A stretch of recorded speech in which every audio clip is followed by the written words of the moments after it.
ಮನೆ ಬಾಡಿಗೆಗೆ ಸಂಬಂಧಪಟ್ಟಂತೆ ಹಳೆ ನಿಯಮದಲ್ಲೇನಿತ್ತು, ಈಗ ಹೊಸದಾಗಿ ರೂಪುಗೊಂಡಿರೋ ಹೊಸ ನಿಯಮದಲ್ಲಿ ಏನಿದೆ ಅನ್ನೋದನ್ನು ಈ ವಿಡಿಯೋದಲ್ಲಿ ಡೀಟೇಲ್ ಆಗಿ ನೋಡೋಣ.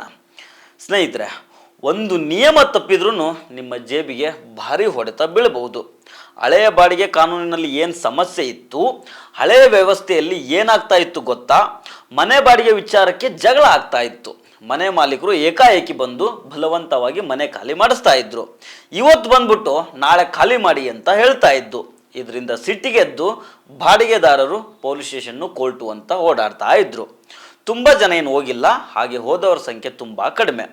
ಹೋದವರದ್ದು ಕೇಸು ಕೋರ್ಟ್ನಲ್ಲಿ ವರ್ಷಾನುಗಟ್ಟಲೆ ನಡೀತಾ ಇತ್ತು. ಕೆಲವು ಸಂದರ್ಭಗಳಲ್ಲಿ ಮನೆ ಮಾಲೀಕರುಗಳಿಗೆ ಜೈಲು ಶಿಕ್ಷೆ ಆದ ಉದಾಹರಣೆಗಳು ಕೂಡ ಇದ್ದಾವೆ. ಈಗ ಇದಕ್ಕೆಲ್ಲ ಬ್ರೇಕ್ ಹಾಕೋದಿಕ್ಕೆ ಕರ್ನಾಟಕ ಸರ್ಕಾರ ಹೊಸ ಬಾಡಿಗೆ ಕಾನೂನು 2025 ತಿದ್ದುಪಡಿ ತಗೊಂಬಂದಿದೆ. ಇದರಲ್ಲಿನ ಅತಿ ದೊಡ್ಡ ಬದಲಾವಣೆ ಏನಂತಂದ್ರೆ, ಜೈಲು ಔಟು, ದಂಡ ಇನ್ ಅನ್ನೋ ಥರ ಆಗಿದೆ. ಅಂದರೆ ಇನ್ನು ಮುಂದೆ ಬಾಡಿಗೆ ಸಂಬಂಧಿ ಉಲ್ಲಂಘನೆಗೆ ಜೈಲು ಶಿಕ್ಷೆ ಇರೋದಿಲ್ಲ, ಆದರೆ ದಂಡ ಮಾತ್ರ ಭಾರಿ ಇರುತ್ತೆ. ತಪ್ಪು ಮಾಡಿದರೆ ಹಣ ಕಟ್ಟಲೇಬೇಕು. ಅದು ಮಾಲೀಕರಾಗಲಿ ಬಾಡಿಗೆದಾರರಾಗಲಿ, ಕಾನೂನಿನ ಮುಂದೆ ಎಲ್ಲರೂ ಸಮಾನರು ಇಲ್ಲಿ.